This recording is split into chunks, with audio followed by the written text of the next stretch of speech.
The wind changes direction, veering from the west to the north. Renya lifts her face to the breeze and sticks her tongue out into the drifting snow. She tastes pine resin, the mineral tang of ice, the day-old musk of elk. But something else is carried to her on the wind from far away, something that burns the back of her throat. She recognizes the faint, sharp flavor. White eyes. Renya follows the flavor upwind. Her snowshoes make her fly, and she hardly leaves a mark as she runs over the deep white drifts. She positions herself at the top of a ridge. Crouched behind a stand of gnarled spruce trees, she waits.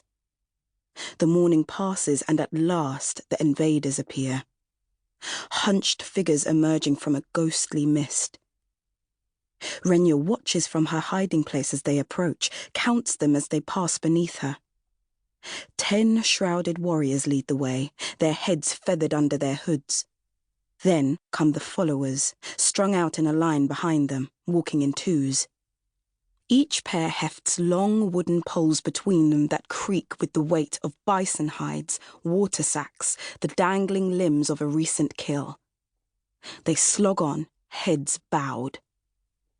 From time to time, one of them looks up and she catches sight of their eyes. They are milk white, and in the center, each has a darting circle that is brown or grey, sometimes blue. So different to the wide black eyes of Renya's people, the last. Animals travel with the white eyes. They look something like wolves, only they lick the humans' hands and trot at their heels as no wolf ever would. One draws level with Renya, no more than 20 strides away.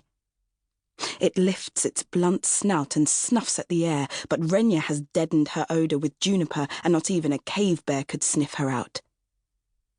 She follows them all day, and in the late afternoon, when the sun skims the top of the trees, they stop and make camp. Renya watches as they gather firewood, erect the wooden poles and cover them with the bison skins. She listens to their chatter, although she cannot understand the sounds they make. They are as alien to her as their animals are to wolves, yet she has heard them laugh and even sing. She is both fascinated and afraid.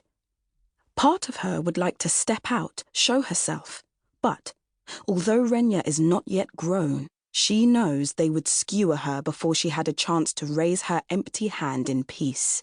As darkness falls, she slips away and runs through the night.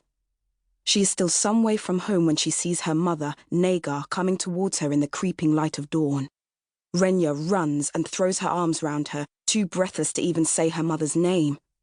"Where have you been?" Nagar says. Then, when she sees Renya's face, "What has happened?" "White eyes." Her mother presses her hand to her heart and calls on the ancestors for help. "Come," she says. "We must tell Hebara at once." They hurry over the mounting snowdrifts and run through forest trees hung with ice, every breath blooming in the air like a puff of smoke. Eventually, they cross the wide frozen river and reach the caves. At the entrance, Renya blows the horn and the last troop out of the dark tunnels and sit round the meeting fire. They wait in silence for their leader, the shaman, Hebara. She emerges from the caves, an old woman with a face so still and set it might be hewn from rock. A black feathered bird sits on her shoulder, and she wears the splayed wings of a vulture for a cloak. "What news, Renya?" Hebara says. "The white eyes are coming." "How far?" "A night of running." Renya can taste the sour milk flavor of fear that seeps from the skin of her people. A generation has gone by since the white eyes first appeared on the plains. Back then, the last sent a handful of warriors to welcome them. They took gifts of meat and berries, the tail feathers of hawks, the carved canines of a saber-tooth. But none of those who went to meet the white eyes were ever seen again. Every year the invaders push further north. The last have fallen back into the snowy forests, retreated to the very edge of their world. Now, there is nowhere left to run. How many? Hebera asks.